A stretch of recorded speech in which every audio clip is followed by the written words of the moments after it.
රසායනික පොහොර කාබනික පොහොර අද අපේ රටේ ජනප්‍රියම මාතෘකාව. You can fool some people all the time and all the people sometime, but you can't fool all the people all the time.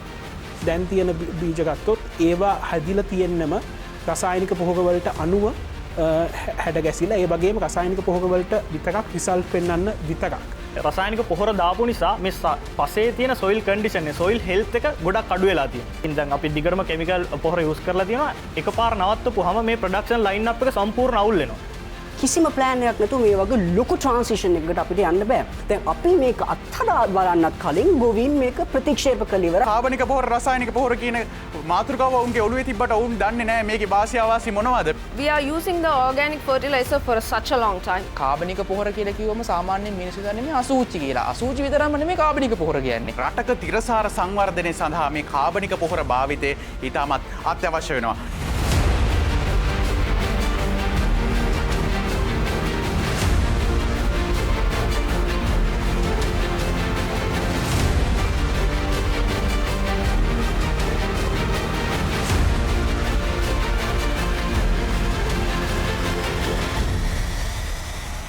Aiboan.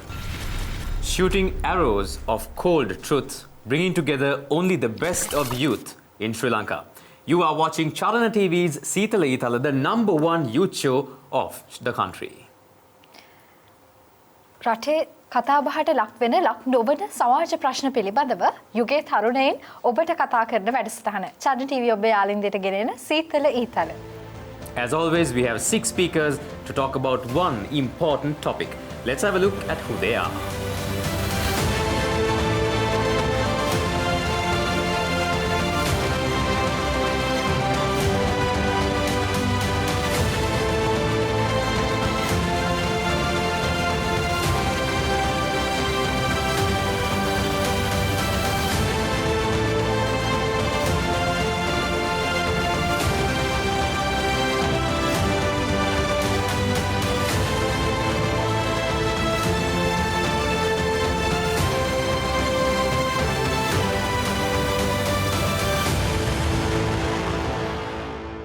ශතවර්ෂ ගණනාවක් තිස්සේ භෝග වර්ධනය වෙනුවෙන් අපි විවිධ විදිහ දේවල් කරා.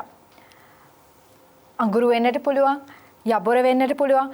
ඒත් 19 වන සියවසෙන් පස්සේ මේ කෘෂිකාර්මික විප්ලවයෙන් පස්සේ පොහොර කියන දේ සමාජයට එනවා. කතා බහට ලක් වෙනවා. හැබැයි මේ පොහොර දෙවිදිහකට අපිට භාවිතා කරන්න පුළුවන්. කාබනික සහ අකාබනික. කාබනික කියන්නේ අපි කවුරුත් දන්න පසට හානියක් සිද්ධ වෙන එක අවම වෙන ඒ වගේම ස්වභාවික දේවල් වලින් නිෂ්පාදනය වෙන පොහොරක්. අකාබනික කියන කොටසට අපිට ගන්නට පුළුවන් මේ රසායනික පොහොර. මෙන්න මේ කරුණු දෙකත් එක්ක මොන විදිහටද ශ්‍රී ලංකාව තුළ කාබනික පොහොර සහ රසායනික පොහොර භාවිතා වෙන්නේ? ඒ වගේම මොන විදිහටද මේ පරිසරයට කාබනික සහ අකාබනික පොහොර බලපාන්නේ කියන කරුණ පිළිබඳව අද අපි කතා කරන්න සූදානම් වෙනවා. අද මේ තරුණ තරුණියන් 6 දෙනෙක් අපි අද කතා කරන්නේ කාබනික පොහොර සහ රසායනික පොහොර. If I had to make all of you behind the screen choose between expensive and eco-friendly versus cheap and effective, what would you choose? Obviously cheap and effective, right? Because with the way the economy is going, we have no other choice but to. See, with regards to fertilizer, we also have 2 types, organic and also chemical. Do we choose what is organic, what is natural, or do we choose something that is not? That is the question here. The question is not only in Sri Lanka but around the world that we are going to discuss today. To start off with this discussion, first up, we have Navidu Kalansurya.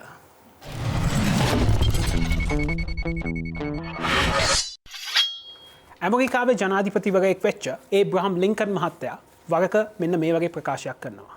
You can fool some people all the time and all the people sometime, but you can't fool all the people all the time. ඔබට ඇතමක් මිනිසුන් සියලු කල්හිත් සියලු මිනිසුන් ඇතම් කල්හිත් රැවටිය හැක. නමුත් ඔබට කිසි දිනක සියලු මිනිසුන් සියලු කල්හිම රැවටිය නොහැක. මේ වගේ තැනකින් මම කතාව පටන් ගන්නේ මොකද කියලා හිතන්න පුළුවන්.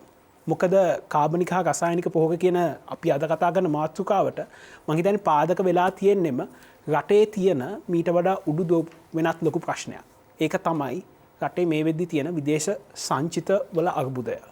අපි දන්නවා ලංකාවේ මේ වෙද්දි ඉතුරු වෙලා තියෙන්නේ මහ බැංකු වාර්තාවලට අනුව ඩොලර් බිලියන 2.2ක් මිලියන වලින් කිව්වොත් ඩොලර් මිලියන 2267ක්. වසරකට අපිට රසායනික පොහොර ගෙන්වන්න මේ රටට යනවා ඩොලර් මිලියන 400ක්. ගණන් හැදලා බැලුවොත් තේරෙයි කොච්චර කාලයකට අපිට රසායනික පොහොර ගෙන්නන්න පුළුවන්ද කියන එක තියෙන ආර්ථික තත්ත්වය අනුව. මෙතනදී මේ ප්‍රශ්නේදී වෙලා තියෙන්නේ අපිට ස්ථිරසාර විසඳුමක් තියෙනවා. නමුත් යම් කිසි හේතුවකට ඒකට යන්න තීරණයක් පාලන තන්ත්‍රයන් විසින් ගෙන නැහැ. ඒක තමයි අපිට මේ වෙද්දි කරන්න තියෙන හොඳම විසඳුම තමයි IMF එක. නැත්නම් අපි කියනවා ජාත්‍යන්තර මූල්‍ය අගමුදලට ගිහිල්ලා ඒකේ ස්ට්‍රක්චරල් ඇඩ්ජස්ට්මන්ට් ප්‍රෝග්‍රෑම් එකකට ගිහිල්ලා ඒ ඔස්සේ අපේ තියෙන විදේශ ණය ප්‍රතිව්‍යුහගත කරගෙන රටට අවශ්‍ය කරන ඒ ආදායම් වියදම් කවර් කරගෙන ඉස්සරහට යන එක තමයි අපි රටක් විදියට කරන්න ඕනේ. නමුත් ඒක මේ වෙද්දී සිදු වෙන්නේ නැහැ. කොහොම හරි අපි මතක තියාගන්න ඕන කාරණේ තමයි රසායනික පොහොර වගේම කාබනික පොහොරත් ගත්තොත් මේ ප්‍රශ්නය ඇති වෙලා තියෙන්නෙම මේ ප්‍රධාන වශයෙන් මේ දෙකෙන් මොකක්ද හොඳ කියන එක යන කාරණේ මත නෙමෙයි මේ තියෙන විදේශ සංචිතවල අර්බුදය නිසා කියන එක.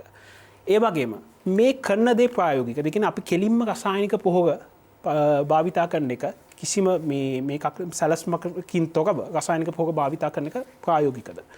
අපි දන්න කාරණාවක් තමයි ලංකාවේ සාම්ප්‍රදායික වී ගස ගත්තොත් අපි දන්නවා ටිකක් උසට තිබ්බ වී ගහක් තිබ්බේ අපිට. ඒ වගේම අපේ මේ වෙද්දි පාරම්පරික බීජ ගත්තොත් අපිට තිබ්බා මේ පච්ච පෙරුමාල් සුවඳැල් ඔය වගේ බීජ තිබ්බා. නමුත් ඒවා දැන් පාරම්පරික බීජ අපේ රටේ නැහැ. මුලින්ම පොහොර ප්‍රශ්නේ අඳුනගන්න කලින් අපි අඳුනගෙන ඉන්න ඕනේ මොකද්ද බීජ ප්‍රශ්නය කියලා. ඉතින් ඒක ඉස්සෙල්ලා අඳුන ගන්න නැතුව අපි පොහොර ප්‍රශ්නෙට විසඳුම් හෙව්වට හරියන්නේ නැහැ. මොකද සමහරක් බීජ දැන් තියෙන බීජ ගත්තොත් ඒවා හැදිලා තියෙන්නම රසායනික පොහොර වලට අනුව හැඩ ගැසිලා ඒ වගේම රසායනික පොහොර වලට විතරක් රිසල්ට් පෙන්වන්න විතරක්. ඉතින් ඒ වගේ ප්‍රශ්නයක් තියේදී අපි කෙලින්ම මේක ගහින් ගෙඩි එන්න වගේ දාලා හරියන්නේ නැහැ. ඉතින් අපි තේරුම් ගන්න ඕනේ කකුලක් කැඩුනට පස්සේ ඇහැට පත්තු බැඳලා හරියන්නේ නැහැ. කකුල කැඩුනට පස්සේ කකුලටයි පත්තුව බඳින්න ඕන. ගිහින්ද මුලින්ම අපි විදේශ සංචිත අර්බුදය පාලනය කරගෙන ඒකට විසඳුම් හොයලා ඒ ඔස්සේ මේ පොහොර කළමනාකරණය ගැනත් පොහොර කළමනාකරණය කිරීමට ඒ වගේම ඒක නිසි නියාමනයකට අනුව පාලනය කිරීමකට යොමු වෙන්න ඕන කියන එක අහගෙන මේ වෙලාවේදී ප්‍රකාශ කර සිටිනවා.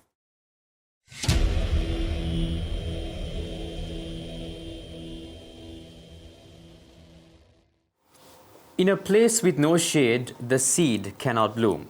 Just the same, when we need to ensure that organic or even chemical fertilizer, before even coming to that problem, Navindu shows us that we need to control our debt, and also we need to make sure our foreign reserves are at a stable level in Sri Lanka. The economic problem behind the bigger, larger problem that is the fertilizer crisis. Thank you very much, Navindu. You showed us a lot of insightful things, especially when it comes to how we as a country do not have a plan per se when we impose the chemical fertilizers instead of the organics without focusing on how we as a country can be sustainable. Navindu showed this to us in a very delightful way because we as a country, we should see more as to what we have. Sustainability. තිරසාර සංවර්ධනය කියලා තිරසාර කියන වචනේ එන්නේ මේ sustainability කියලා එන්නේ තමන් රටක් විදිහට තමන්ව පෝෂණය කරගන්න පුළුවන්ද අපි as individuals also do we have the potential to become wholesome ourselves? I think that is where the problem lies, and Navindu showed this to us very strongly. Thank you very much, Navindu, for that insight. ඇත්තටම සැන්ඩ්‍ර මේ පොහොර කාබනිකද අකාබනිකද රසායනිකද කියන ප්‍රශ්නයට කලින් අපිට තියෙන මූලිකම ප්‍රශ්නයක් තමයි අපි මේ පොහොර යොදන බීජ එහෙම නැත්නම් මේ ගසේ ප්‍රභවය මොකක්ද කියන එක. සමහර විට අපේ දැන් පසේ තියෙන මේ සමහර ශාක රසායනික පොහොර වලට විතරක් කරොත්තු දෙන මට්ටමක තියෙන පුළුවන් නවිදු කියපු විදිහට. ඇත්තටම ප්‍රශ්නේ මොකක්ද? ඒ ප්‍රශ්නෙට හේතුඵල මොනවද කියන එක මුලින්ම හොයාගත්තොත් අපිට නිසි විසඳුම් වලට එන්න පුළුවන් වෙයි. එතනදී අපි විශේෂයෙන්ම නවිදු කතා කරා මේ ශ්‍රී ලංකාවේ තියෙන ඩොලර් රින්ගය විදේශ සංචිතවල තියෙන අර්බුදය. මෙන්න මේ ගැටලු ටික निराකරණය කරගෙන දිගු කාලීන සැලැස්මක් එක්ක අපි ක්‍රියාත්මක වුණොත් ඇත්තටම අපිට සුදුසුම රසායනික පොහොරද කාබනික පොහොරද කියන මේ ගැටලුව විසඳගෙන නිසි පළදාවක් ලබා ගන්න පුළුවන් සෞභාග්‍යමත් රටක් කරන්නට පුළුවන් වෙයි ශ්‍රී ලංකාව. අපි කතා කරමු මේ පොහොර දෙකේ එහෙම නැත්නම් කාබනික පොහොර රසායනික පොහොර පිළිබඳව තියෙන ගැටලුව පිළිබඳව. So we have our next speaker, Udanta Dinujaya.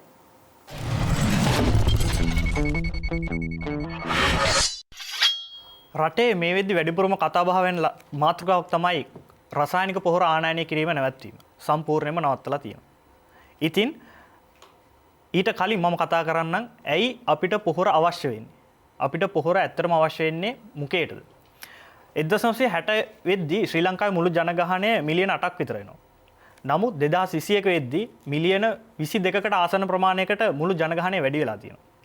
නමුත් අපේ කෘෂි බිම්, ඒ කියන්නේ වගා කළ හැකි කෘෂි බිම් තියෙන්නේ හෙක්ටයාර 15000ක් විතරයි. ඒකිනුත් අපි වසරකට වගා කරන්නේ හෙක්ටයාර 13000ක් පමණයි.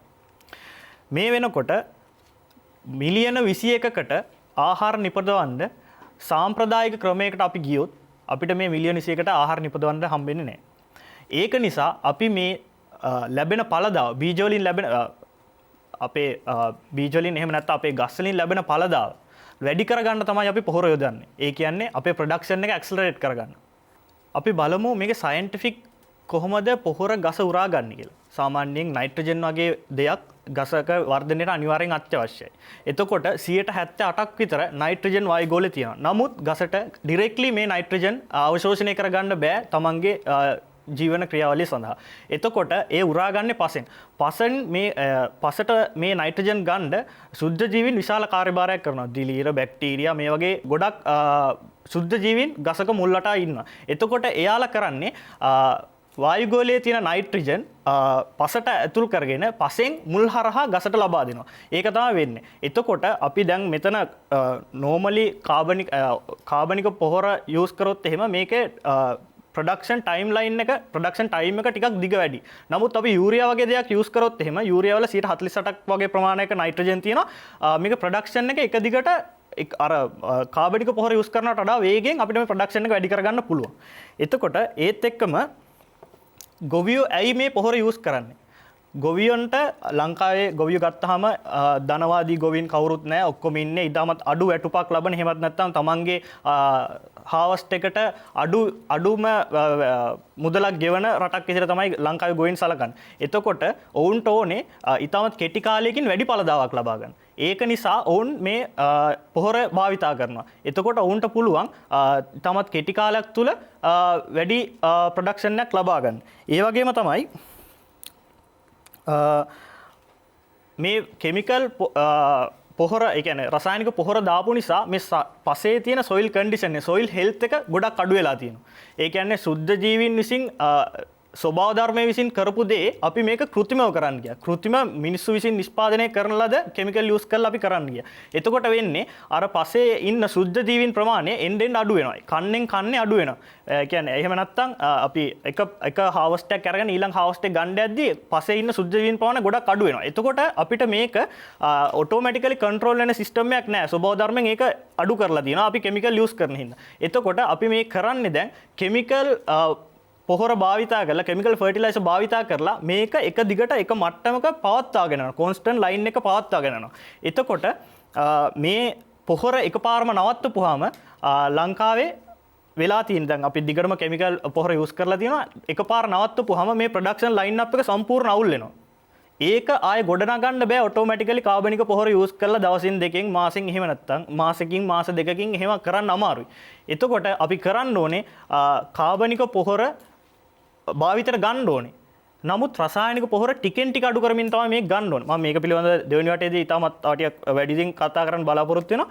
එතකොට දැන් මේ තියෙන තත්ත්වය අනුව 100%ක් කෙමිකල් ෆර්ටිලයිසර් ගෙන්නන එක නවත්තපුවාම නැවතත් අර සුද්ධ ජීවීන් පසේ වර්ධනය වෙලා ගසට අවශ්‍ය පොහොර ටික, ඒ කියන්නේ නයිට්‍රජන් වගේ අදාළ මේ දේවල් ගසට වර්ධනයට අදාළ මූලද්‍රව්‍ය සපයන්න සුද්ධ ජීවීන් නැවත ඇති වෙන්න තවත් අවුරුද්දක් හෝ අවුරුදු දෙකක්වත් වැය වෙනවා. ඉතින් ඒක නිසා තමයි මේ කෙමිකල් ෆර්ටිලයිසර් නවත්තපු එක ඇත්තටම හොඳ තීරණයක්. නමුත් අපි මේක ටිකෙන් ටික අඩු කරා නම් හොඳයි කියලා මම හිතනවා.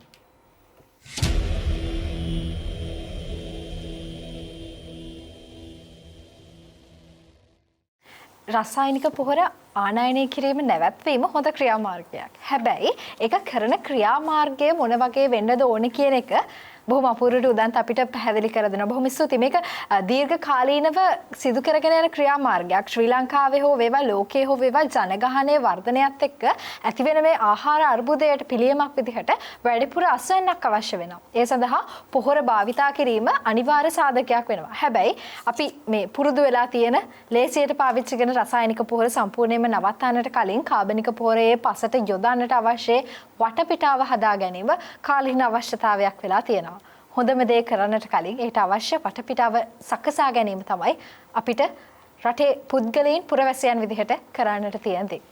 සෙන්ට්‍රල් මට නිකන් හිතුනේ හිරන්නේ මෙයා කියපු දේ අපි ප්ලේන් එකේ යන ගමන් අපිට පයිලට් කියන බහින්න කියලා. ප්ලේන් එක උඩ තියෙද්දි. අහසෙයිද? ඔව්. පැරෂුට් එකක් නැහැ මුකුත් නැහැ කිසිම සූදානමක් නැහැ බහින්න කියනවා. ඉතින් ඒ වගේ දෙයක් ඇත්තටම ප්‍රැක්ටිකල් නැහැ. ඒ වගේ සිනාරියෝ එකක් තමයි ඇත්තටම මේ අපිටත් වෙලා තියෙන්නේ. From chemical fertilizers we are told we cannot just like that move into organic fertilizers. If you do, how is the process? Like Udanta told us, it's a very detailed process in order to streamline and make it into a very a steady one rather. So how can you do this, especially when it comes to situations like Sri Lanka with the economic standpoint, with the perspectives that we also have? And he also told us, explained to us rather, the process of nitrogen and how the scientific method rather inside of the drastic effects made by the big policy changes themselves. So thank you very much, Udanta, for mentioning these amazing points for us. Let's make way for our next speaker, Jitnuka Thenuara.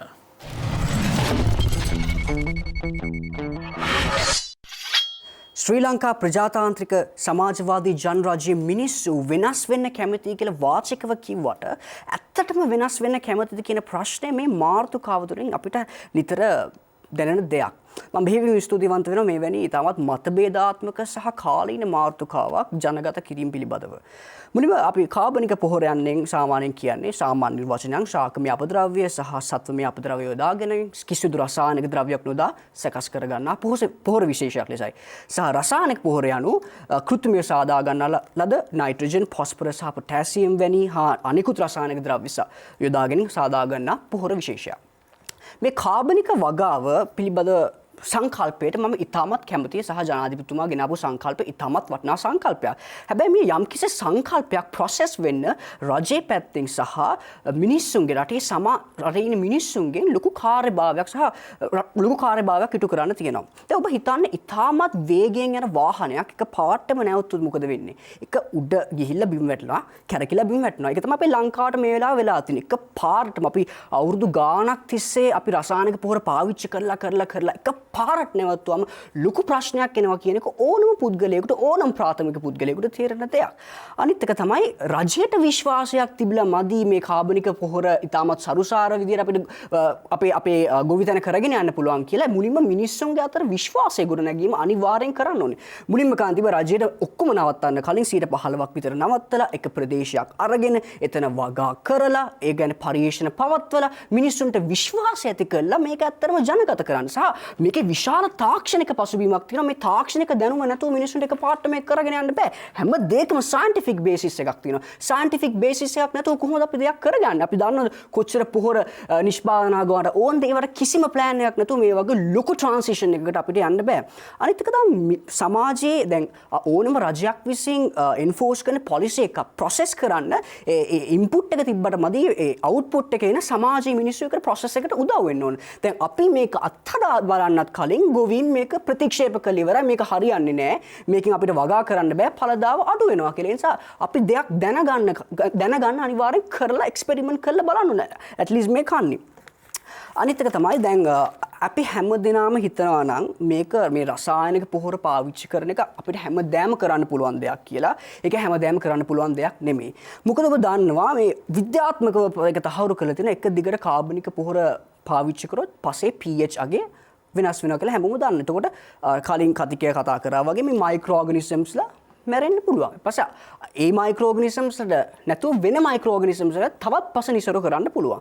සහ දිගින් දිගට මෙහෙම පස නිසරු වෙද්දී ඒ නිසරු පසෙන් එන ඵලදාවේ ඇති දේ ඇත්තටම අපිට එන ඵලදාව වයිටමින් ප්‍රමාණය අපි ඉන්ටේක් කරන දේ කිසි වැඩක් නෑ. මොකද විටමින් ප්‍රමාණය අඩුයි. මොකද ඒක ඵලදාව තිබ්බට ඒක පෝෂණය නැත්නම් කිසි තේරුමක් නෑනේ පාවිච්චි කරන එක. එතකොට අනිත් දේ තමයි මේ වගේ රසායනික පොහොර පාවිච්චි කරද්දී අපි හැම දෙනාම දන්නවා කැන්සර් වගේ ලෙඩ රෝග අපිට හැදෙන්න පුළුවන්. ඒක විශාල ප්‍රශ්නයක්. සහ තවත් විද්‍යාඥයන් කියලා දෙන දෙයක් තමයි දැන් ඕනම ශාකයක් ගත්තොත් පලිබෝධි කියන්නේ පොඩි රෙසිස්ටන්ස් එකක් තියෙනවා. ඒ කියන්නේ තමන්ට ටැග් කරන කෙනෙක්ට එරෙහිව සටන් කරන ශක්්‍යතාවයක් තියෙනවා. දැන් සයන්ටිස්ට්ලා කියන විදිහට මේ එක දිගටම අපි මේ ෆර්ටිලයිසර්ස් යූස් කරොත් වෙන්නේ මේ තියෙන ශක්්‍යතාවය මේ ශාකවලට නැති වෙලා පෙස්ට් ඇටැක් එක වැඩි වෙනවා. ඒතකොට ඒකට එරෙහිව අපි පෙස්ටිසයිඩ්ස් පාවිච්චි කරනවා. පෙස්ටිසයිඩ්ස් වල ඊට වඩා කැන්සරස් ඉෆෙක්ට්ස් තියෙනවා. එතකොට මේ කාබනික වගාව ඇත්තටම කාබනික පොහොර කියන සංකල්ප ඉතාමත් හොඳයි. මේක හරියට කරොත් අපිට මේක හොඳටම කරගෙන යන්න පුළුවන් සංකල්පයක්. බොහොම ස්තුතියි.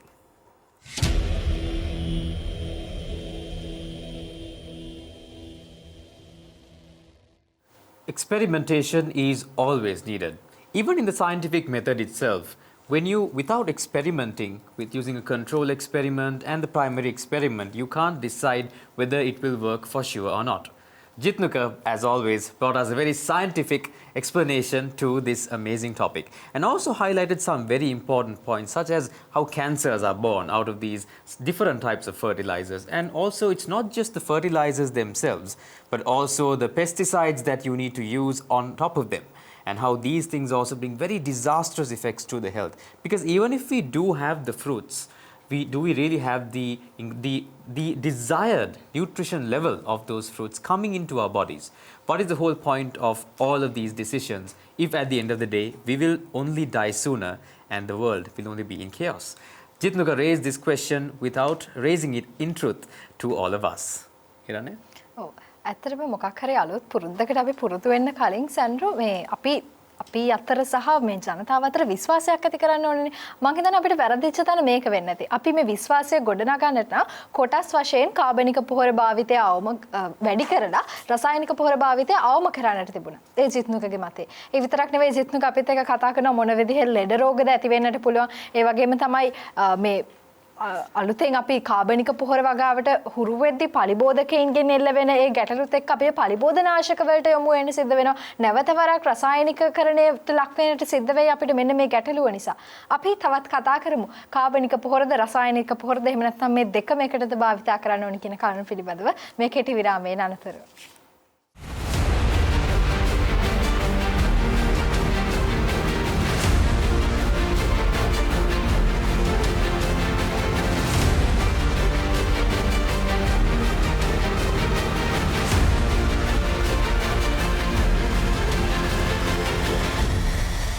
Three speakers down, three more to go. This is Charan TV's Seetala Itala. We were talking about organic and artificial fertilizers. Next up, we have Sakbo Disanayaka.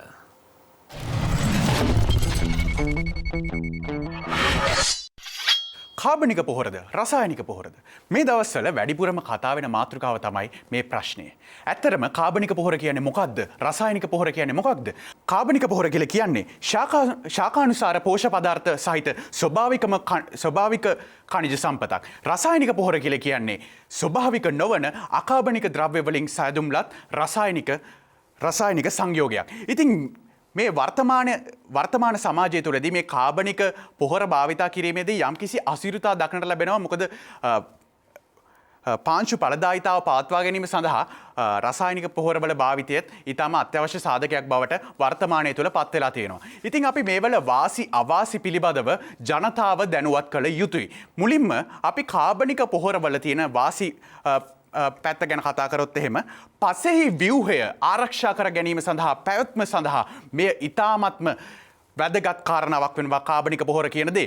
ඒ වගේම ජලය සහ පෝෂක පද්ධතිය මේ පෝෂක පද්ධතිය රඳා පැවතීම සඳහා මේ කාබනික පොහොර කියන දේ ඉතාමත් අත්‍යවශ්‍ය සාධකයක් වෙනවා. ඒ වගේම ශාක සඳහා විෂ සහිත වෙන්නේ නැහැ මේ කාබනික පොහොර කියන දේ. ඒ වගේම තිරසාර සංවර්ධනය රටක තිරසාර සංවර්ධනය සඳහා මේ කාබනික පොහොර භාවිතය ඉතාමත් අත්‍යවශ්‍ය වෙනවා. නමුත් මේකේ අවාසි පැත්තකුත් තියෙනවා. ඒ අවාසි පැත්ත තමයි මේකෙදී අපි අවුට්පුට් එක ගන්න නැත්නම් මේ ඵලදාව ගන්න අපිට යම්කිසි කාලයක් ගත වෙනවා. මේක ක්ෂණිකව ලබාගත හැකි දෙයක් නෙවෙයි. ඒ වගේම කාබනික පොහොර සඳහා යන වියදම විශාල වෙනවා රසායනික පොහොරත් සමග ගතහොත් එහෙම. ඉතින් රසායනික පොහොර ගැන කතා කිරීමේදී රසායනික පොහොර රසායනික පොහොර නිෂ්පාදනය කරන්නෙම රසායනික ද්‍රව්‍ය අකාබනික ද්‍රව්‍ය භාවිතා කරලා. ඉතින් ඒකෙන්ම අපිට තේරෙනවා මේක පසට විෂ වෙන්න පුළුවන් කියලා. ඒවා පර්යේෂණ වලින් ඔප්පු වෙලා තියෙනවා.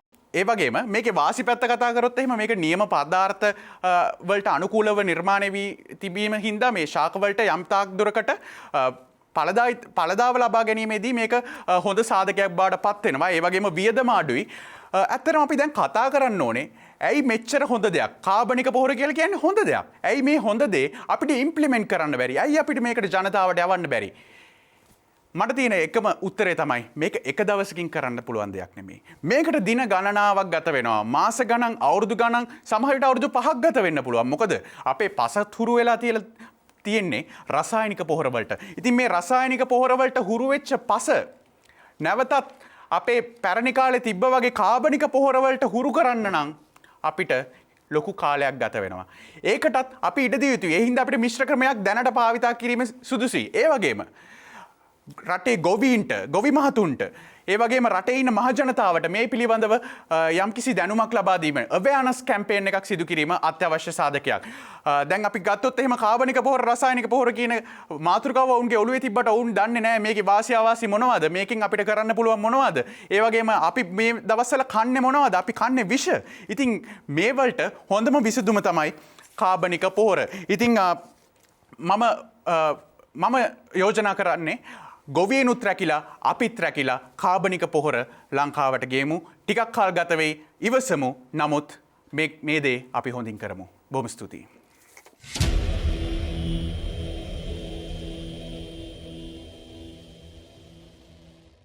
When expenses are high and when all of these problems are there, how do we go forward? Thank you very much, Sagbo. You showed us, I think, a perspective that we didn't see earlier, but in a very summarized way as well, about how these chemicals do harm us, but at the same time, we have potential if we properly know how to use these chemicals and go forward. And he did add that he will more add different value in the next round as well. ඇත්තටම මේ කාබනික පොහොර නිෂ්පාදනයට ටිකක් වැඩි කාලයක් යන්නට පුළුවන්. මිලත් අධික වෙන්නට පුළුවන්. ඒ සඳහා යොදන්නට වෙන පිරිපැයත් ඉහළ වෙන්නට පුළුවන්. හැබැයි අපිට එයින් ලැබෙන ප්‍රතිඵලය අපිටත් පරිසරයටත් මේ හැමෝටම සුබදායක නම් ඇයි අපි ඒකට තවත් පසුගාමී වෙන්නේ? අපිට අවශ්‍ය කාලයට ඉඩ දීලා මේ වෙන දේ බලාගෙන ඉන්නට නෙවෙයි, ඒ සඳහා ක්‍රියාත්මක වෙන්න දැනුවත්භාවය ලබා දෙන්න. අපි තවත් දේවල් කතා කරමු. So now we have our next speaker, Mohana Sundaram Lakshita.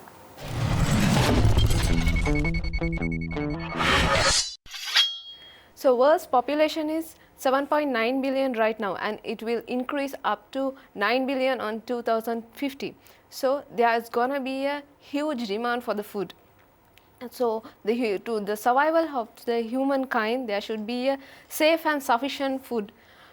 So the global food security is under threat because of the limited natural resources. So whatever the fertilizer, it can be organic or chemical, it should actually fulfill the need of the food in the world. So if we take the organic fertilizers, which needs the microorganism to break down it so that it can release its nutrients to absorb by the plants. But in case of the chemical fertilizer, it don't need that. So it can be readily absorbed by the plants. But still, microorganisms are always needed because it will be in the ammonia state, which will be transferring it to a nitrate by the nitrogen fixing bacteria. So the microorganisms plays the major role in the whole process. But in the long process of the chemical fertilizers, if you use it for a long time in a soil, it will actually release its chemicals to the soil, which will change the pH of the soil, which is make unable environment for the survival of the microorganisms. So it will increase the pest and kills the microorganisms. So if the microorganisms are no more in the soil, we cannot produce the plants, and it cannot fulfill our food need in future. So before, the researches are based on the high yields, but nowadays the research should be based on maintaining the quality and maximizing the quantity without affecting the environment. So our aim is not only to develop a fertilizer or to improve a agricultural management system. It is the goal should be to increase the soil's fertility and cycling the nutrients on the soil. So for that, if you take by advanced nano engineering techniques are helping to overcome this agricultural crisis by producing the crop production system and assuring its sustainability. So the nano fertilizers, if you take the nano urea, which has 80% and more efficiency in the fertilizers. So it has, even at the critical stage, if you apply it to a plant, it can still gain the, it will absorb and give the efficiently the results which we want. And also the mostly in the chemical fertilizer, the which the nutrients will, if it is readily soluble in water, and so that it will be just leach out through the to the underwater and pollute the water. But in case of the nano fertilizer, nano urea, it won't happen, because even the unutilized nitrogens will be absorbed in the vacuoles, and then it will be released slowly to the growth of the plant. So we are using the organic fertilizer for such a long time, and the chemical fertilizers were introduced after the Second World War. And now I think it is the time for us to get a transformation to something new and effective.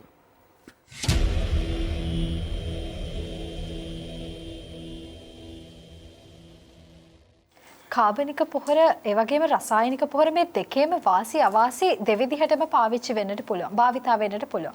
හැබැයි අපි අද කතා කරන මාතෘකාව ඇතුළේදී මේ කාබනික පොහොර භාවිතය ටිකක් අසීරුයි, අමාරුයි, කාලය යනවා. හැබැයි රසායනික පොහොර බොහොම ලේසියෙන් පහසුවෙන් අපිට පාවිච්චි කරන්න පුළුවන්. ඒ වගේම තමයි මේ පහසුව ගැන කතා කරද්දී රසායනික පොහොර කෙලින්ම ගසට උරා ගැනීමේ හැකියාව තියෙනවා.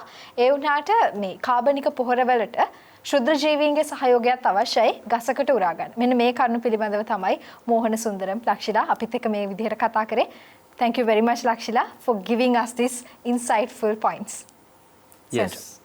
She told us about how chemical fertilizers were introduced after the World War. She brought us back into that perspective, and she also told us quite a lot of things about microorganisms and how that perspective in itself from these microorganisms, how important such a very small being is in terms of making this amazing process that does not extend only to Sri Lanka but worldwide.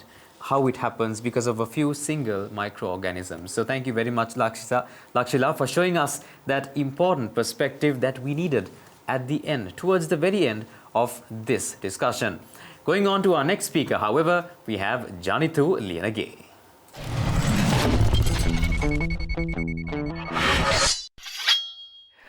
රසායනික පොහොර, කාබනික පොහොර අද අපේ රටේ ජනප්‍රියම මාතෘකාව. හරි අපූර්ව හා සුන්දර මාතෘකාවක්.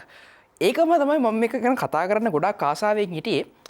අපි අපේ මේ ආදරණීය සහෝදරයා ප්‍රථම වරට කතා කරපු සහෝදරයා කියනවා අපිට රසායනික පොහොර ලංකාවට ගෙන්නන්න වාර්ෂිකව ඩොලර් මිලියන 400ක් වැය වෙනවා කියලා. දැන් අපේ රට මේ ණය ගැනීමේ ශ්‍රේණිගත කරණයත් එක්ක අපි දැන් ඉන්නේ CAA2 කියන කැටගරි එක යටතේ. තව හරියටම ස්ටෙප්ස් දෙකකට පස්සේ අපේ රට බංකොලොත් වෙනවා. දැන් මේ වැනි අවස්ථාවක අපි ඩොලර් මිලියන 400ක් අපේ රටට මේ රසායනික පොහොර ගෙන්නන්න වියදම් කරනවා කියන්නෙම එතනම අපි කොයිතරම් ප්‍රාථමික මට්ටමකද ඉන්නේ. මම විශ්වාස කරන්නේ දැන් අපි පොහොර ගැන කතා කරද්දී සමහර මිනිස්සු පොහොර ගැන උද්ඝෝෂණය කරාට ඇත්තටම සමහර මිනිස්සු දන්නෙත් නැහැ ඇයි පොහොර ඕන වෙන්නේ කියලා. උදාහරණයක් විදිහට ගත්තොත් බැංක් account එකක් අපි පාවිච්චි කරද්දී සල්ලි ගනිද්දී ඒ බැංක් account එකේ තියෙන ඒ රේට් එක අඩු වෙනවා. ඒ කියන්නේ සල්ලි අඩු වෙනවා. පසෙනුත් අපි වගා බිම් වලට වගා කරද්දී ඒ පසේ තියෙන පෝෂක ක්‍රමක්‍රමයෙන් අඩු වෙනවා. එතකොට මේක මේන්ටේන් කරන්න තමයි අපිට මේ කියන පොහොර වර්ග අවශ්‍ය වෙන්නේ. ඕකත් එක්ක අපි අද වර්තමානයේ කතා කරා මේ රසායනික පොහොර සහ කාබනික පොහොරවලදී රසායනික පොහොර සාමාන්‍යයෙන් ගොඩනගද්දී ප්‍රධාන වශයෙන් එලිමන්ට්ස් තුනක් පාවිච්චි කරනවා. නයිට්‍රජන්, පොටෑසියම් නැත්නම් MOP කියලා හඳුන්වනවා. muriate of potash. ඊට පස්සේ අවසානයේදී phosphorus නොහොත් super phosphate. එතකොට මේ organic fertilizers වලදී අපි organic fertilizers දැන් කාබනික පොහොර කියලා කිව්වම සාමාන්‍යයෙන් මිනිස්සු දන්නේ මේ අසූචි කියලා. අසූචි විතරම නෙමෙයි කාබනික පොහොර කියන්නේ. කාබනික පොහොර වලත් වර්ගීකරණයක් තියෙනවා. තියෙනවා කොළ පොහොර, ගොම පොහොර, එළු පොහොර, කුකුල් පොහොර. එතනින් එහාට ගියට පස්සේ කොම්පෝස් පොහොර, ගුවානෝ පොහොර. මේ ගුවානෝ පොහොර කියලා කියන්නේ වවුලන්ගේ බෙටි වලින් ලබා ගන්න පොහොර වර්ග. ඒවායේ නයිට්‍රජන් අධිකව අඩංගු වෙනවා. අතීතයේදී ශ්‍රී ලංකාවේ මීගස් තිබුණා. මේ මීගස් වගාකරේ ගොවීන් මොකද මේ මීගස් වලට විල වවුලෝ කාලා ඒ වවුල් බෙටි වැටුනම මේ කුඹුරු වලට ඒ හරහා නයිට්‍රජන් විශාල ප්‍රමාණයක් ලංකාවට හම්බුණා. අපේ රටේ පාරම්පරික කෘෂිකාර්මික පද්ධතියක් තිබුණා. හැබැයි ඒ පද්ධතිය දැන් කැඩිලා තියෙන්නේ. ඒක මේ නූතන ලෝකයේ මේ ධනවාදී ආර්ථිකයත් යන ලෝකෙත් එක්ක අපිට කරට කර තරම් කරනවා නම් අපිට කෘෂිකාර්මික වශයෙන් විප්ලවයක් කරන්න සිද්ධ වෙනවා. ඒක අපිට කරන්න තියෙන හොඳම ඔප්ෂන් එක 100% කාබනික පොහොර නෙමෙයි. මොකද එහෙම කළා අපිට හොඳටම කරන්න බෑ. අපි තේරුම් ගන්න හොඳම කාරණාව තමයි මූලික වශයෙන්ම පොහොර පාවිච්චි කරනවා නම් ඒක යම්කිසි නියාමනයක් සහ යාන්ත්‍රණයක් තියෙන්න ඕනේ. කොම්පෝස් පොහොර පාවිච්චි කරනවා කියමුකෝ. උදාහරණයක් විදිහට ඔබ ගිහිල්ලා ගොම බෙටි ප්‍රමාණයක් ගිහිල්ලා ගහකින් දැම්මොත් සමහර විට ඒ ගොම බෙටි වල තියෙන නයිට්‍රජන් අඩු හින්දා ගහෙන් නයිට්‍රජන් උරා ගන්නවා ගොම බෙටි වලට. පස්සේ ගහ මැරෙනවා, ගොම බෙට්ට පෝෂණය වෙනවා. ඉතින් එවැනි තත්ත්වයන් උදා වෙන්න පුළුවන්. ඒක නිසා ඊටමත් බුද්ධිමත්ව මේ පොහොර ගැන අපි කටයුතු කරද්දී මීට වඩා නිරීක්ෂණයකින් කටයුතු කරන්න ඕනේ. අවසන් වශයෙන් කියන්න තියෙන්නේ මේ පොහොර සම්බන්ධයේදී අද අපි දන්නවා ලංකාවේ ඇතුළු ගෝලීය වශයෙන් දේශපාලනයක් මේකට ඇතුල් වෙලා තියෙනවා. නැවක් මේ අපේ රටේ වරායක් ළඟ සේන්දු වෙමින් ඉන්න අපේ රට ගොඩක් ආදරය කරන නිසා ඒ නැව පොහොර ලංකාවට දෙන්න හදනවා. අපි තේරුම් ගන්න ඕන කාරණාව තමයි මේ අවස්ථාවේදී මේ රටේ ගොවීන්, මේ රටේ තරුණ පරපුරේ අනාගතය, ආහාර, අපේ මේ ජෛනික අවශ්‍යතාවයක්, මේ හැම දෙයක්ම මත මේ පොහොර කියන දෙයට අපි ධනාත්මකව මුහුණ දෙන්න ඕනේ. අපි ස්වයංපෝෂිත ජාතියක්. ඉතින් ඒ ස්වයංපෝෂිත ජාතියක් එක්ක අපි ඉස්සරහට යන් 100%ක්ම රසායනිකත් නෙමෙයි, 100%ක් කාබනිකත් නෙමෙයි. අපි අන්තවාදයට ගමන් නොකරමු.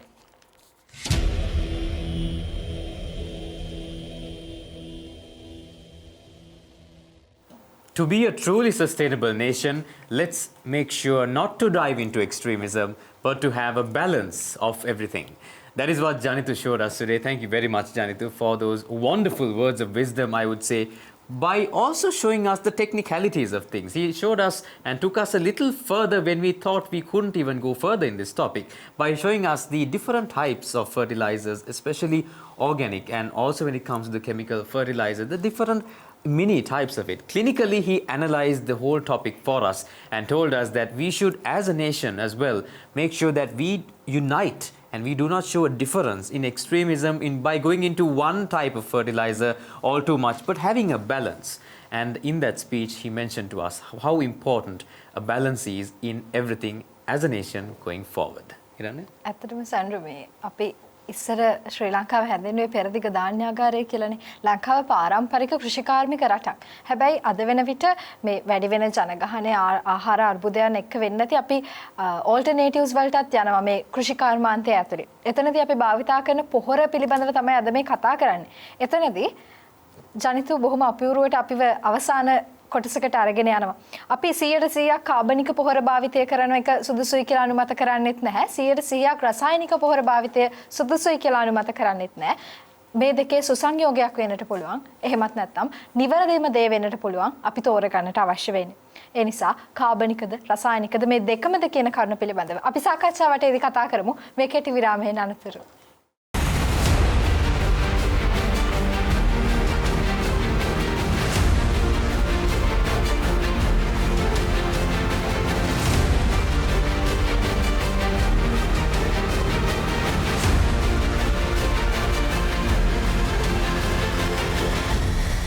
Sri Lanka's #1 youth show, Charana TV's Seetala Itala, is where you are at right now. We were discussing organic and chemical fertilizers, and we are in the discussion round where these questions will be darted by these speakers to each other. But before that, I have a quick question to ask.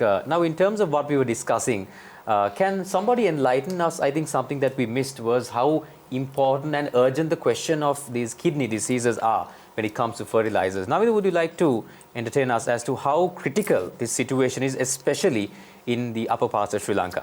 Sure. Then CKDU, නැත්නම් අපි කියන chronic kidney disease unknown. U කියන්නේ unknown. ඒ කියන්නේ etiology එක තාම මොකද්ද හරියටම හේතුව කියලා හොයාගෙන නැහැ. නමුත් රිසර්ච් පේපර්ස් පළ වෙලා තියෙනවා මේ සම්බන්ධ හේතු කිහිපයක්. සමහරක් අය කියනවා මේක ජෙනටික්ස් වෙන්න පුළුවන්. සමහරක් අය කියනවා වතුවේ හાર્ඩ්නස් එක වෙන්න පුළුවන්. සමහරක් අය කියන පුළුවන් වතුවේ තියෙන හෙවි මෙටල්ස් කන්සන්ට්‍රේෂන් එක. ඒ වගේම ඇග්‍රෝකෙමිකල්ස් එක්තරා හේතුවක්. හැබැයි ඔතන තියෙන මේ මම ජල විද්‍යාව හා තාක්ෂණය උපාධිය හැදාගපු හින්දා ඌවැලස් විශ්වවිද්‍යාලයේ මේක අපිට මේක ඉගෙන ගන්නකොට අපි ওই සබ්ජෙක්ට් එක ඉගෙන ගන්නකොටම කියපු දෙයක් අපේ මහාචාර්යවරයෙක් අපි බැලුවොත් ශ්‍රී ලංකාවේ සිතියමක් අරගෙන බලන්න මහවැලි ගඟ කලාගෙන යන පතය. මහවැලි ගඟ සමනල කන්දේ පටන් ගන්න ත්‍රිකුණාමලෙන් ඉවර වෙනවා. ඊට අමතරව මහවැලි ගඟට උඩින් තියෙනවා යාන් ඔය. මහවැලි ගඟේ යාන් ඔය අතර චලනය වන ජල ප්‍රභවයක් කිසිසේත්ම නැහැ.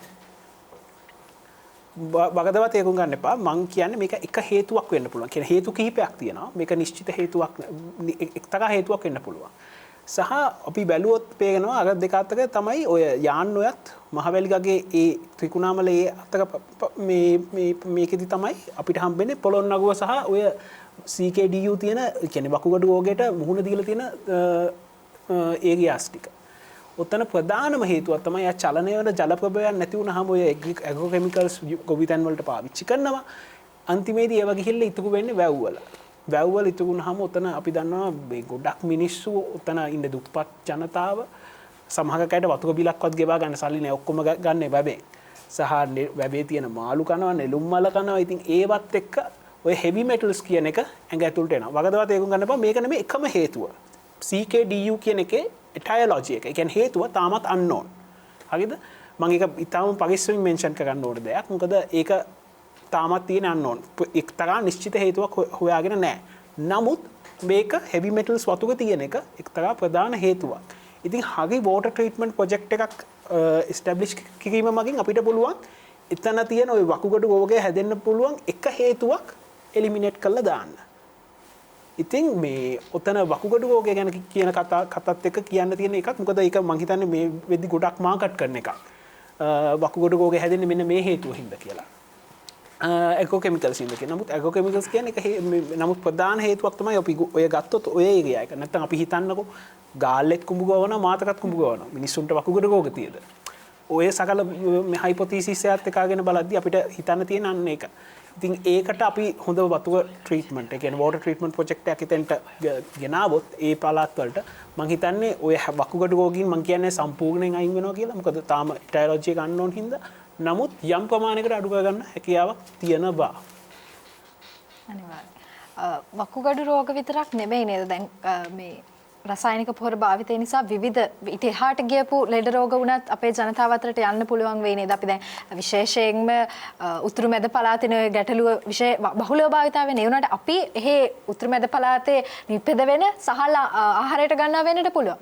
එහෙම නැත්නම් අනිකුත් භෝග අපි ඒවා අපේ ආහාරයට ගන්නවා වෙන්නට පුළුවන්. එතනින් එහාට අපිට වෙනත් විදිහේ ලෙඩ රෝග වුණත් ඇති වෙන්නට හැකියාව තියෙනව නේද මේ රසායනික පොහොර භාවිතය නිසා? පැහැදිලිව තියෙනවා. ඒකේ අවදානමක් නැහැ කියන්නේ නැහැ මම කොයිම වෙලාවකවත්. නමුත් ප්‍රශ්නයක් තියෙනවා නම් ලංකාවේ ප්‍රශ්නයක් තියෙන්නේ අපේ ගොවියා නිසි නියාමනයක් ඇතුව මේ රසායනික පොහොර භාවිතා කරනවා. භාවිතයක් නෙවෙයි අධිභාවිතයක් තියෙනවා. අන්න ඒ ගැටලුව තියෙනවා. ඒක ගැන නිසි නියාමනයක් ඇතුව පාවිච්චි කරන්න ඕන කියන එකේ එක තැන මම ඉන්නවා. නමුත් තහනම් කරන්න ඕන කියන තැන මම හිතන්නේ කෘෂි විද්‍යාඥයෝ පවා කිසිම තැනක ඒගොල්ලෝ කියන රසායනික පොහොර අවශ්‍යයි. ඒගොල්ලොන්ට මතක 2017 ගාඩියන් නිවුස් පේපර් එකේ පළවෙනිම පුවත්පතක් අවුරුදු 10කින් භූතානය වෙයිලු ලෝකේ සම්පූර්ණයෙන් 100% කාබනික වගාවට යොමු වෙච්ච රට. නමුත් දැන් අවුරුදු මම හිතන්නේ 2017 ඉඳන් අවුරුදු 7ක් ගිහිලි වගයි භූතානයේ ප්‍රොජෙක්ට් එක සම්පූර්ණයෙන්ම නවත්තලා දානවා. භූතානය කියන්නේ කාබන් නෙගටිව් රටක්. දල ජාතික සතුට කියන සංකල්පය මත ගොඩ නැගිච්ච රටක්. දල ජාතික ආදායම කියන සංකල්පයෙන් බැහැර වෙලා දල ජාතික සතුට කියන සංකල්පේ gross national happiness කියන සංකල්පයෙන් ගොඩ නැගිච්ච රටක්. ඒගොල්ලොන්ටත් ඒක ගන්න බැගුණා. ඒගොල්ලොන්ටත් තේරුණා ෆුඩ් සිකියුරිටි එක නැහැ කියන එක. ඉතින් ඒගොල්ලෝ තතය කළා දැම්ම මේ කාබනික පොහොර වගාව සම්පූර්ණයෙන්ම වගේ. ඒත් එක්කම විවෘත ප්‍රශ්නයකට මම එනවා සෙන්ඩ්‍රු මේ දැන් අපි රසායනික පොහොර ආනයනය නවත්තනවා ලංකාව ඇතුළේ. ඒත් එක්කම කතා බහට ලක් වෙනවා මේ කාබනික පොහොර ආනයනය කිරීමක් පිළිබඳව. ඇත්තම ලංකාව වගේ රටකට කාබනික පොහොර පිටරටකින් ආනයනය කරන්න අවශ්‍යද?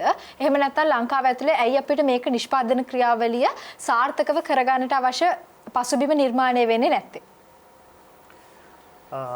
ඒක මෙහෙම කතා කරන්න පුළුවන්. දැන් අපි රසායනික පොහොරෙන් සම්පූර්ණයෙන්ම අයින් වෙනවා නම් අපිට කාබනික පොහොර අනිවාර්යෙන් යොදන්න වෙනවා මේ අපිට මේ සුබදායි ඵලදාවක් ලබා ගන්න.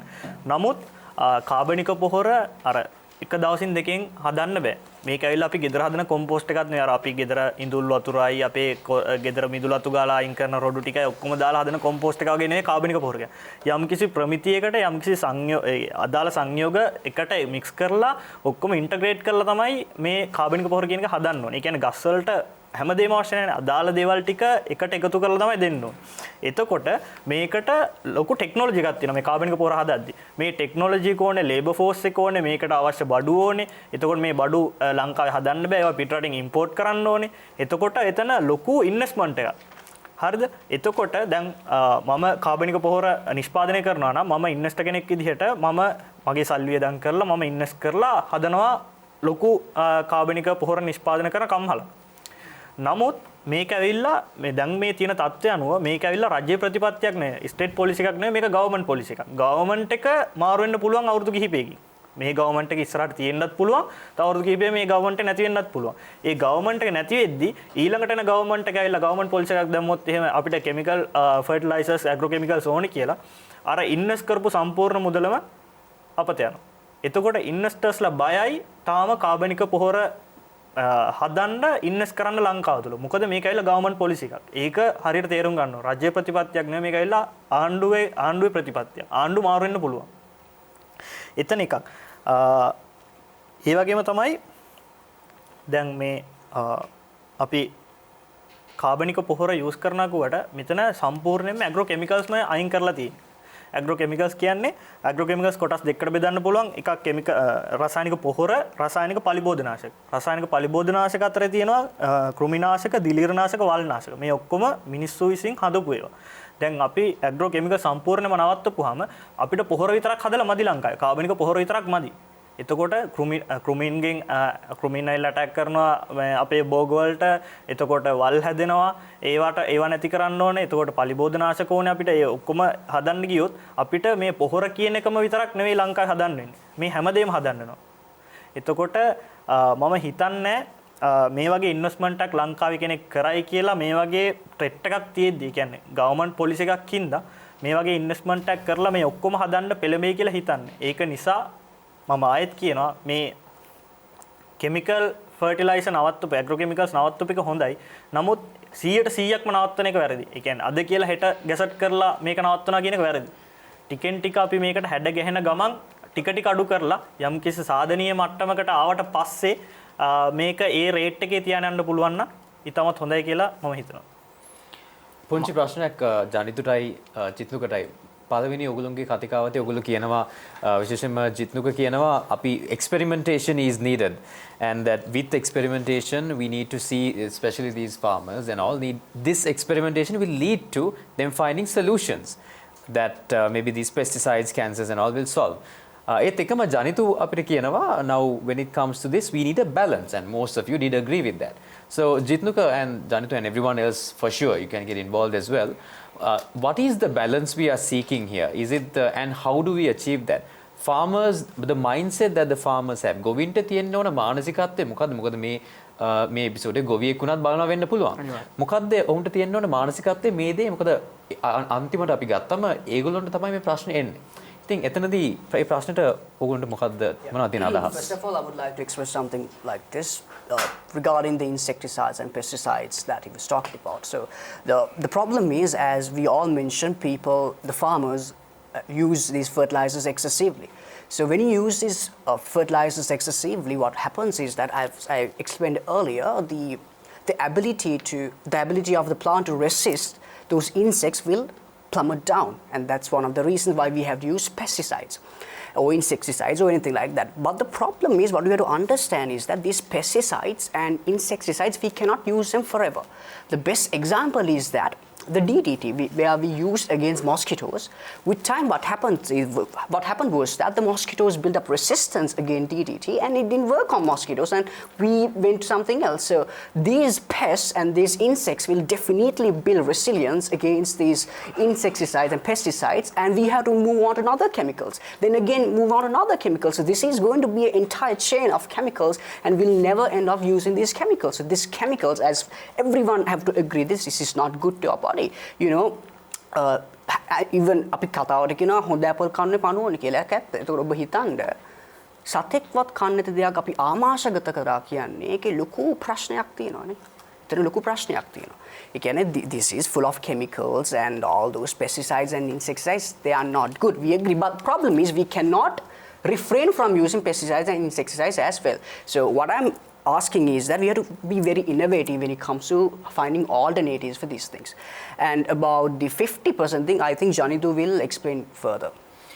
yes ජිත්නුක දැන් මම උදාහරණයක් විදිහට ගත්තොත් අපි දැන් ලංකාවේ වී වගාවේදී කාබනික පොහොර වලට විතරක් ගියොත් අපිට ටොන් ගාණක් එක යායකට දාන්න වෙනවා මේ වී වගා කරන්න. ඒක ප්‍රැක්ටිකල් නැහැ. ගොවියෙක්ට ටොන් ගාණක් කාබනික පොහොර. මොකද දැන් උදාහරණයක් විදිහට ගත්තම මේ රසායනික පොහොර දැම්මම මේ රසායනික පොහොර වල මේ තියෙනවනේ මේ ලවණ. එතකොට මේවා ඉක්මනින් මුල් වලට අවශෝෂණය කරගන්නවා. හැබැයි දැන් කාබනික පොහොර වල උදාහරණයක් විදිහට අපි මම අර කලින් සඳහන් කරා වගේ උදාහරණයක් විදිහට යම්කිසි මල අපද්‍රව්‍ය ටිකක් දැම්මොත් ඒක දාන්නත් ඕනේ ගහට පොඩ්ඩක් එහයින් වෙන්න. එතකොට තමයි ඒකෙන් ගහට ලේසි වෙන්නේ මේ පෝෂක කොටස් ටික උරා ගන්න. සහ මේ මයික්‍රෝබයොලොජි වල කියනවා මේ මූල ගෝලීය බැක්ටීරියාවක් ගැන මේ සහෝදරයාත් ඉස්සරහට එක ගැන ඉදිරිපත් කරයි. මේ මූල ගෝලීය බැක්ටීරියා වල කන්ඩිෂන් එක රඳාපවත්ව ගන්න අනිවාර්යෙන් කාබනික පොහොර ඕනේ. එතකොට මේ සොයිල් කන්ඩිෂන් එක එක්සිස්ට් වෙන්නේ මේ කාබනික පොහොර මත. රසායනික පොහොර දාන සොයිල් කන්ඩිෂන් එක නැති වෙනවා.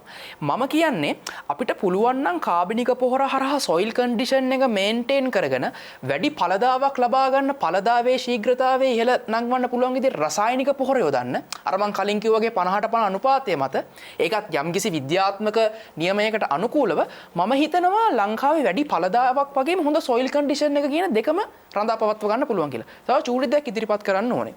මම දකිනවා මේ ලෝකේ බීජ මාෆියා එකක් තියෙනවා.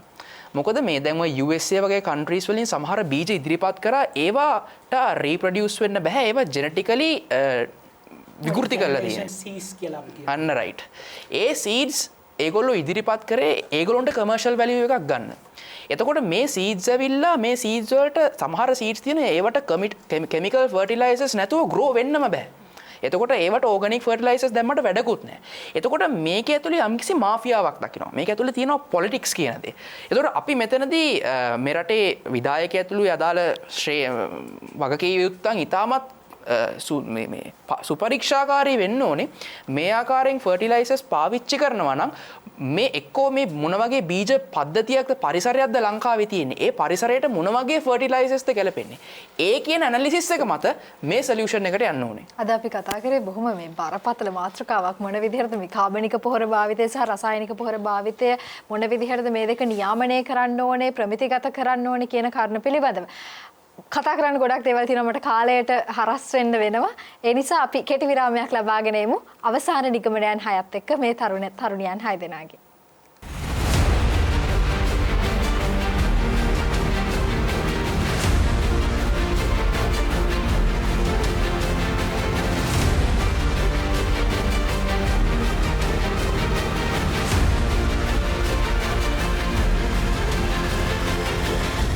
After that short commercial break, we are now back with Seethala Ithala, wrapping up this episode with the solutions round. Let's hear it from our speakers. First up, Navidu. කලින් කිව්වා වගේ මම මගේ කතාවේ මුලින්ම කිව්වා අපි පොහොර ප්‍රශ්නට කලින් බීජ ප්‍රශ්නය අඳුනගෙන ඉන්න ඕනේ කියලා. මම කිව්වා අපේ සාම්ප්‍රදායික හාල් දැන් පාවිච්චි වෙන්නේ නැහැ. අපේ සාම්ප්‍රදායික හාල් ගහ තිබ්බනම් ඇත්තටම අපිට වල්නාශක දාන්න ඕනෙත් නැහැ. මොකද වල් පැල වලට වඩා මේ ගොයම් ගහ උසයි. ඉතින් එහෙම කළා අපි රිසර්ච් කරන්න ඕනේ මේක සම්බන්ධව. නිකන් එකපාරට ගියාට මේක කරන්න කිසිසේත්ම බෑ. මොන වගේ ඒවල්ද හොඳ මේ කියන්නේ කුමි රෙසිස්ටිවිටි එකක් තියෙන කෙන ඉන්සෙක්ට් රෙසිස්ටිවිටි එකක් තියෙන මොන වගේ ගොයම් පැලද එතකොට මොන ඒ වලින් ගන්න පුළුවන් අස්වැන්න කොයි වගේද ඒ හැමදේම හිතලා හොඳ රිසර්ච් එකක් කරන්න ඕනේ. ඒක කළයි අපි යන්න ඕනේ එතෙන්ට. ඒ වගේම අපි අමතක නොකළ යුතුයි මේ ආර්ථික විද්‍යාවේ මූලික සිද්ධාන්ත කියන ඉල්ලුම සහ සැපයීම කියන එක. ඒ කියන්නේ දැන් අපි හාල් ලොකු ඉල්ලුමක් එනවා නම් අපි ඒකට සපයන්න පුළුවන් වෙනවා. ඒක මත තමයි ඔය මේ ජාන ඉංජිනේරුකරණය කළා හැදිච්ච බීජ ගොඩක් හැදුනේ. ඇත්තටම පොඩි ගොයම් පැලෙන් ලොකු ප්‍රමාණයක් අස්වැන්නක් දෙන. ඉතින් ඒවත් හිතන්න ඕන අපි වගා කළ යුතු බිම් ගණන වැඩි වෙනවා එතකොට. ඉතින් මේක එක ගෑකින් කරන්න පුළුවන් දෙයක් නෙමෙයි. අපි ඒක ගැන හිතලා කළොත් මම හිතන්නේ රිසර්ච් කරලා කළොත් ඇත්තටම අපි කාලයකට අනුව අපි යන්න ඕන මේ කාබනික ගොවි තැනකට. නමුත් ඒක යන්න ඕන ප්ලෑන් එකක් ඇතුව හොඳට හිතලා. ඔයාලා දකින්නදී ඉස්සර ටීවී වල ප්‍රෝග්‍රෑම්ස් ගියා ඇඩ්ස් ගියා මාර විදිහට කෙමිකල් ෆර්ටිලයිසර්ස් ඇග්‍රෝකෙමිකල්ස් ප්‍රොමෝට් කරා. නමුත් අපිට පුළුවන් නම් මේ ඇග්‍රෝකෙමිකල්ස් වෙනුවට ඕගනික් ෆුඩ් වගේ දෙයක් ප්‍රොමෝට් කරන්න අපේ ඔය ටීවීස් වලින් අපේ ඔය ටීවී ෂෝස් වලින් හැම එකෙම ඕගනික් ෆුඩ්ස් වගේ ඒ කියන්නේ ඕගනික් ෆර්ටිලයිසර්ස් යූස් කරලා හදන ෆුඩ්ස් ප්‍රොමෝට් කරන්න පුළුවන් නම් ඒක ලොකු දෙයක් වෙයි කියලා හිතනවා. මොකද මේ ලෝකේ දැන් තියෙන තත්ත්වය අනුව ඕගනික් ෆුඩ්ස් වලට තියෙන ඉල්ලුම වැඩි, ඒ වගේම මේ වගේ මිලත් වැඩි. එතකොට ගොවියන්ටත් හොඳ ආදායමක් එනවා, අපේ පසත් හොඳට සරු වෙනවා, ඒ වැඩ ටික වෙනවා. ඊට පස්සේ තව දෙයක් තමයි අපි දැන් ඕගනික් ෆර්ටිලයිසර් යූස් කරන්න, ඒ කියන්නේ එහෙම නැත්නම් ඒවා හදන්න මැනුෆැක්චර් කරන්න ගියොත් අපේ තියෙන මේ කසල කළමනාකරණය කියන එකත් වැඩි දියුණුවක්. ඒ කියන්නේ අපිට දැන්ට ලංකාවේ ලොකු ප්‍රශ්නයක් කියලා තියෙන කසල් කළමනාකරණය ඒකත් අඩු කරගන්න පුළුවන් අපි මේ ඕගනික් ෆර්ටිලයිසර් වලට මැනුෆැක්චර් කරන්න ගියොත් එහෙම. අපි මේ ලෝකේ හැමදේම සල්ලි හම්බ කරන්නේ හැමදේම කරන්නේ හොඳින් ජීවත් වෙන්න. මම කලින් කිව්වා වගේ දැන් ඔය chemical fertilizers එක්ක යනවා chemical pesticides. ඒවල ලොකු effect එකක් තියෙනවා. අපි ඒකත් තේරුම් ගන්න ඕනේ. සහ organic farming කියන නැත්නම් organic fertilizers කියන concept එක හොඳයි. හැබැයි ඒක 100% හොඳ නැහැ. අපි දැක්කා තේ කර්මාන්තයේ විශාල ලෙස මේ organic fertilizers use කරලා ලොකු බලපෑමක් වෙලා තියෙනවා.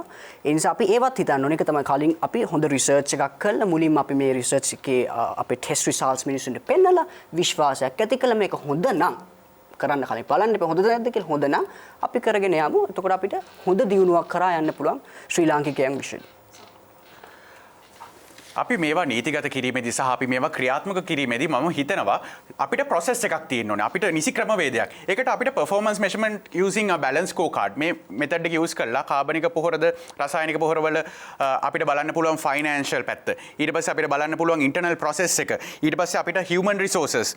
ඊට පස්සේ learning and growth මේ research side එක මේ අදාළ වෙන මේ හැමදේම consider කරලා මේකට නිසි විසඳුමක් ලබා දීම තමයි අපි ඇත්තරම බලාපොරොත්තු වෙලා ඉන්නේ මේ වැඩසටහනේ තරමුණ වෙලා තියෙන්නේ නැත්තේ. ඒක තමයි.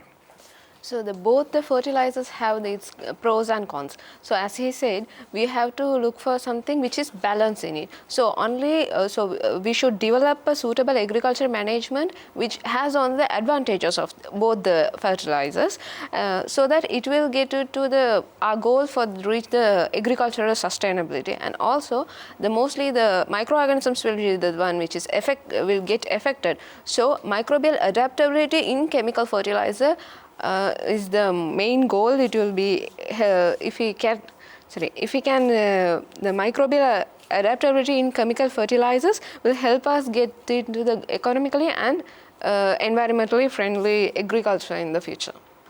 අපි ෆ්‍රාන්ස් එතකොට ඉටලි මේ වගේ රටවල් ගත්තම මේ රටවල ඉන්න ෆාමර්ස්ලා මාර රිච්. කියන්නේ ඒගොල්ලෝ හරිම ධනවත්. එතකොට USA වගේ ගත්තමත් ඒ රටවල ඉන්න ෆාමර්ස්ලා මහා පරිමාණික වශයෙන් ගොවීන් ගත්තම ඔවුන්ට යම්කිසි හොඳ ආදායමක් තියෙනවා. හැබැයි ලංකාවේ ගොවීන් දුප්පත්. ඒ ඇයි? මේකේ මම හිතන විදිහට හැමදාම අපේ ගොවීන් ගත්තම මේ ගොවීන්ව දඩමීමක් කරගෙන යම් යම් මිනිසුන් ඔවුන්ගේ පෞද්ගලික අභිමතාර්ථයන් ඉෂ්ට කරගත්තා. ඒක නිසා අපි කොයිතරම් මෙතන කතා කරත් පීඩනයට ලක් වෙලා තියෙන ගොවීන්. ඒක නිසා ගොවීන් ගැන හිතන්න. ඔවුන්ට සාධාරණත්වයක් ලබා දෙන්න. ඔවුන් වෙනුවෙන් මේ පොහොර විප්ලවය සිද්ධ කරන්න. ඒක කාබනික හෝ වේවා රසායනික හෝ වේවා. හැබැයි මේ පොහොර මත රඳා පවතින්නේ මේ රටේ හෙට දවසේ ගොවීන්ගේ අනාගතයයි. 2017 වර්ෂයේ වෙනකොට ලංකාවට ආනයනය කරන රසායනික පොහොර ප්‍රමාණය මෙට්‍රික් ටන් ලක්ෂ 4යි. හැබැයි 2021 වෙනකොට රසායනික පොහොරවල අවශ්‍යතාවය මෙට්‍රික් ටන් බිලියන මෙට්‍රික් ටන් මිලියන 1.2ක් බවට පත් වෙලා. එතකොට ඇත්තටම මොකක්ද මේ වෙලා තියෙන්නේ? අපි අවශ්‍ය ප්‍රමාණයටද රසායනික පොහොර යොදන්නේ? ගැටලුව අන්න එතන. අපිට අවශ්‍ය ප්‍රමාණයට රසායනික පොහොර යොදන්නට පුළුවන් නම් කාබනික පොහොර ශ්‍රී ලංකාව තුළ නිපදවන්නට පුළුවන් නම් ඒ සඳහා අවශ්‍ය වෙන ඒ පහසුකම් මේ තාක්ෂණය අපිට පුළුවන් රට තුළ ලබා දෙමින් මේ මධ්‍යම හා මහා පරිමාණ ව්‍යවසායකයන් දිරිමත් කරලා ඔවුන් වෙනුවෙන් ක්‍රියාමාර්ගයක් ගන්නට පුළුවන් නම් ශ්‍රී ලංකාව කෘෂි කර්මාන්තය අතින් දියුණු වෙච්ච ගොවියා පොහොසත් වෙන රටවැසියා නිරෝගීමත් වෙන රටක් බවට පත් කරන්න පුළුවන් වෙයි. රටේ ප්‍රශ්න කොච්චර දරුණුද කියලා අපිට බලන්න පුළුවන් අපි පැලදියා බැලුවම. එච්චරටම දරුණු වෙලා තියෙන්නේ. හැබැයි එලියෙන් ලස්සනට පේනවා. ඇතුලේ ඇත්තටම පෝෂණයක් නැහැ. Just like how the country is going forward. Sad, but the truth. But how can we move forward with this? that is up to you. You might be a stakeholder who is making these policy decisions, or you might be somebody involved in organizing and managing these fertilizers. What can you do? You can create dialogue, you can uplift change, and you can find a momentum to create balance. We need to go forward as a country. For that, let's work together to do this. That's a wrap from Charana TV's Seethala Ithala today, discussing organic and chemical fertilizers. See you next week.